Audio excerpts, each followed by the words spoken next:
आया सावरकर जी के रूम में। पहला गेट खोला, अंदर गया, दूसरा रूम का दरवाजा खोल के चौखट के ऊपर खड़े हो गया। 3 ईंट का दीवार है और 1 लोहे की दरवाजा है। वो दरवाजे को खोलकर चौखट के ऊपर खड़ा हो गया। उसके साथ 2 इंडियन भी थे और ये देखा उसके रूम में कोई खोपचा नहीं, कहीं पर खाना नहीं दिखाई दिया, मगर जो 2 इंडियन आए थे उनको खाना दिखाई दिया, सामने रखा हुआ है, मगर अंग्रेज को खाना नहीं दिखता। तो सावरकर जी ने ऐसा क्या कर दिया, इंडियन को दिखाई दिया खाना रखा हुआ है, मगर ये जेलर को नहीं दिख रहा खाना कहाँ।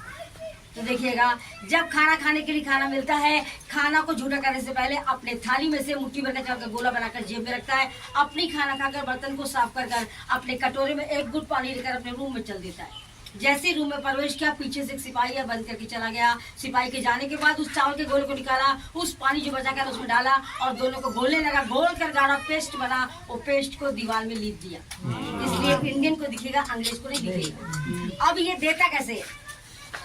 रात को कैदी को बंद करने से पहले हर कैदी को 2 पॉट मिलता है, एक खाली वाला, एक पानी वाला। दरवाजा बंद, रात को दरवाजा बंद हो, सुबह ही खुलेगा। दरवाजा बंद होने के बाद जिस भी कैदी को टॉयलेट लगा, दरवाजा नहीं खुलेगा। जो खाली पॉट दिएगा उसमें करेगा, अपने रूम में रखेगा, सुबह खुद निकालेगा, कोई और आकर नहीं निकालेगा। और पानी जो दिएगा सुबह तक पीने के लिए। दूसरा, सावरकर जी के 2 पॉट मिला, सावरकर जी ने पानी को नहीं पिया, अपने टोपी से ढाकर रख दिया। पूरी रात भर सावरकर जी प्यासे रहे। मगर एक समय ऐसे आया जब उसे लगा अगर 1 घुट पानी नहीं पिया तो प्यासा बेहोश होकर मर जाएगा। उसको लगा तो उठ कटोरे हाथ में लेकर भगवान से प्रार्थना करने लगा, हम क्या करूं, हम प्यासा, हमको बहुत प्यास लगा है, अगर नहीं हो तो मैं बेहोश हो जाऊंगा, पानी चाहिए।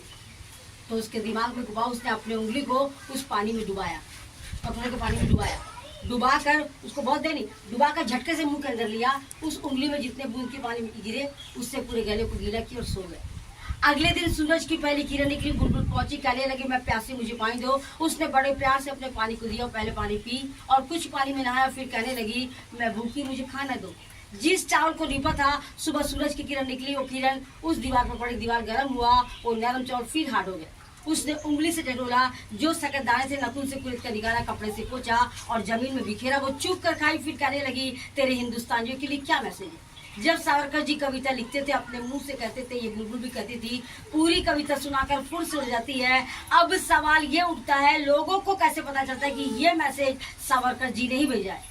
पूरे वर्ल्ड के अंदर, पूरे हिंदुस्तान के अंदर सावरकर जी अकेला इंसान जिसके कविता के हर अक्षर के 2 से अधिक मीनिंग, ऐसा मीनिंगफुल कविता पूरी दुनिया के भीतर सिर्फ एक ही व्यक्ति लिखता, वो है सावरकर जी। इसलिए ऐसा व्यक्ति इस दुनिया में दोबारा जन्म नहीं लेगा।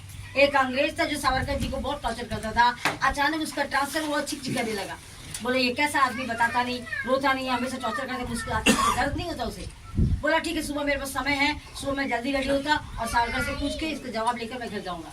सुबह उठा, नहाया धोया, अपना सामान पैक किया और एक कैदी से पूछा सावरकर किधर है। उस कैदी ने सम्मान पूर्वक जवाब दिया, सावरकर जी वहाँ काम कर रहे हैं। अपने सामान को पटका, दौड़ता हुआ सावरकर जी के पास गया, जाकर खड़े होकर कहने लगा तू किस मिट्टी का बना है, क्या तेरे शरीर में पानी नहीं कि तुझे माँ ने जन्म नहीं दिया, तू रोता क्यों नहीं है। सावरकर जी सुनते जोर से हंस पड़े, अंग्रेज के बदन में आग लग गई। और फिर पूछा तू किस मिट्टी का बना है, क्या तेरे शरीर में पानी नहीं कि तुझे माँ ने जन्म नहीं दिया, तू रोता क्यों नहीं है। सावरकर जी बड़े प्यार से उसके पास आए, उसके कंधे में हाथ रखकर उस अंग्रेज को जवाब दिया, अगर तेरे आंख में, मेरे आंख में तुझे आंसू देखने तो तुझे एक बार हिंदुस्तानी बन के जन्म लेना होगा।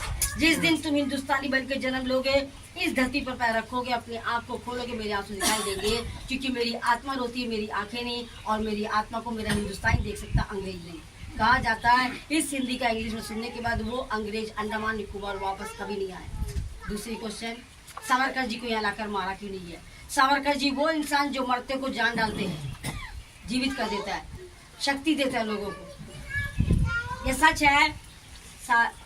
अंग्रेज कभी कभी अड़ियल डट्टू बनते, इतना टॉर्चर करता था अंग्रेज इंडियन को, तो इंडियन लोग आत्महत्या करने लग गए। तो कम हो गए, बिल्डिंग में आने के लिए आदमी नहीं रहने लगा, बहुत कम इंडियन रह गए। तो एक दिन एक ग्रुप बोला हम काम नहीं करेगा, बोला पानी नहीं मिलेगा, तेरा पानी खाना नहीं चाहिए, हम तेरा काम करते नहीं, बोल के एक बड़ा ग्रुप इंडियन का बैठ गया। ये अंग्रेज नाराज हुआ और 2 सिपाही को बुलाया, बोला ये जो ग्रुप यहाँ बैठा है इसमें से कोई आदमी काम नहीं करेगा, बोला जब तक ये काम में नहीं जाएंगे ना तो पानी ना तो खाना, ऐसी मर्द बोल के बैठा दो सिपाही। और ये चला गया। सावरकर जी दूर खड़े होकर देखकर मुस्कुरा रहे थे। जैसे वो जेलर गए, सावरकर जी दौड़ के उसके पास आए और झुक कर एक इंडियन के कान में कुछ कहा। जैसे उसने 2 शब्द कहे, सारे हिंदुस्तानी खड़े हुए अपना अपना औजार रही काम में चले गए। तो यह जेलर बोला ये तो अभी बोलते थे काम नहीं करेगा तो काम कैसे करे। तो सिपाही ने कहा पता नहीं सावरकर जी ने कान में क्या कहा, ये काम में आ गए। तो 3 दिन इस तरह फॉलो किया गया, जहाँ जब बड़े बड़े ग्रुप काम नहीं करते बैठ जाते थे, सावरकर की जगह उसके कान में कुछ करते, सारे इंडियन काम हो जाते। तब उस जिला ने ऑर्डर दिया, सावरकर जी को मारो मत, उसे जिंदा रखो।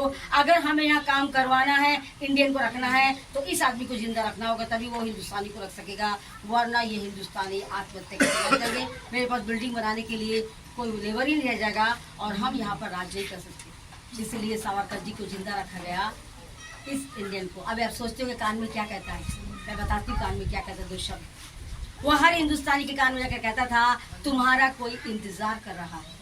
उन लोगों को याद दिलाता, तेरा परिवार तुम छोड़ कर आए हो ना, उसके पास तुमको वापस जाना है, इसलिए वो याद दिलाता है। जैसे ही परिवार का याद आता है तो सब इंडियन आदमी अपने आप को जिंदा रखने के लिए अंग्रेज का काम करने के लिए जाते हैं। सावरकर जी सिर्फ 2 शब्द बोलकर उनको खड़ा करते थे, हर वक्त ईश्वर को याद करते थे, उसे नई नई शक्ति मिलता था।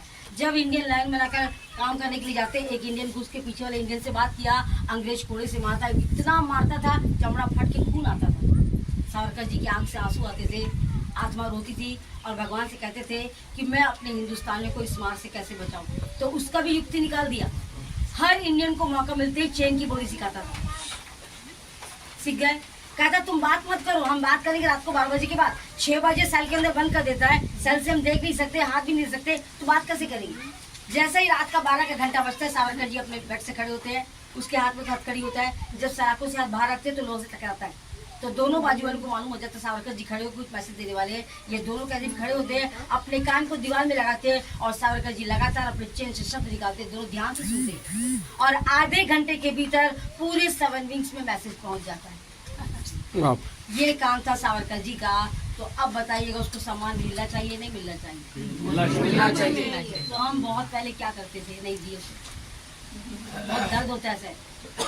मैंने उसको देखा ही, उसका इतिहास अपने पूर्वजों सुना, क्योंकि मेरे माँ के पूर्वज, मेरे पिता के पूर्वज या कैदी बनकर आते, मैं उसी की 4th जनरेशन।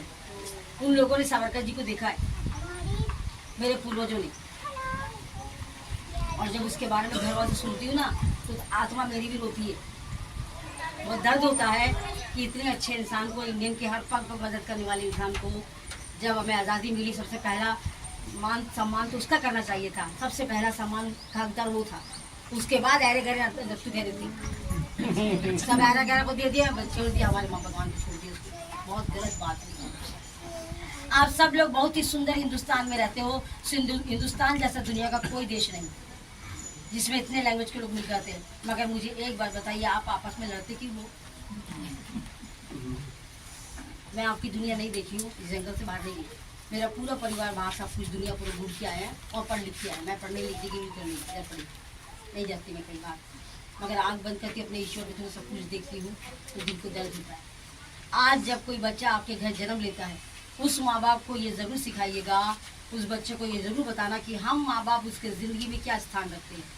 अगर नहीं सिखाओगे तो बच्चा लौट कर वापस नहीं आएगा। अगर सिखा देते हो तो बच्चा वापस लौट कर आएगा। अगर नहीं सिखाने से वो बच्चा बड़ा होकर जाता तो ज़रूर है, एक समय आएगा आत्मा को छोड़कर शरीर लेकर आएगा।